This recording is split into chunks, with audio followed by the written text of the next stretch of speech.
Hey, it's Stacy with Anxiety Detox. This week, I'm going to share the 2 strategies I use to help pull myself out of a postpartum funk. When I had my second child, about 9 months later, I started to feel out of sorts.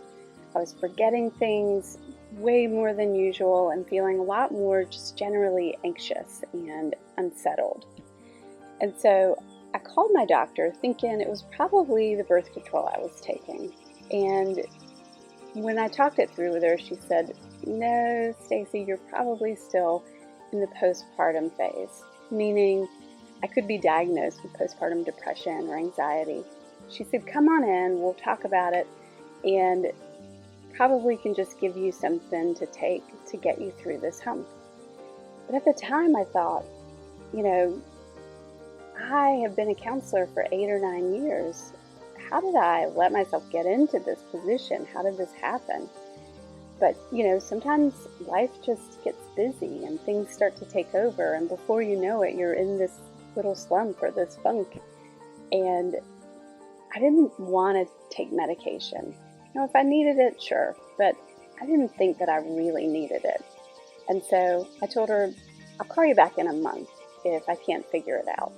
See, I knew that there were strategies and I knew there were techniques that I hadn't been using. I hadn't been doing any of the things that I knew to help take care of myself and my mental well-being. So I made up my mind. I'm going to figure this out and I'll call her back in a month if I really need to. So what I started doing was 2 things. The first thing was I started writing in a gratitude journal. Now, it can be really elaborate if you love to write. You can write long paragraphs and stories about what you're grateful for. But it could be super simple. And really for me, it started just super simple, like a list of literally 2 or 3 things that I felt grateful for. And I would write this every morning. And what I found is after a week or so, my list kept getting longer and longer and longer, because then I'm spending my day thinking about things that I'm going to write on my list for the next day. So I'm spending time noticing what I'm grateful for. And gratitude is sort of an antidote to anxiety. When we're focusing on what we're thankful for and what is good in our life, then we're not focusing on what's difficult and overwhelming and hard. So that was the first thing I started doing. And then the second thing I started doing was running. Now, not everybody loves running, and sometimes I love running and sometimes I don't. But the point is to get some physical activity in.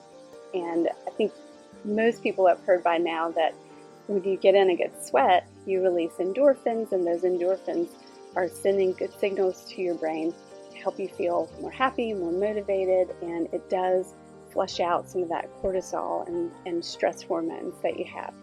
And so those 2 things, all on their own, helped pull me out of that funk. Afterwards, I started exploring more and more, what can I do nutritionally? What are the mindset practices? What are the other techniques to help keep anxiety at bay? And the rest of those are things that I teach in the course, but I know if you're getting this newsletter, you probably want something that you can use now, something that's easy and simple to put into practice.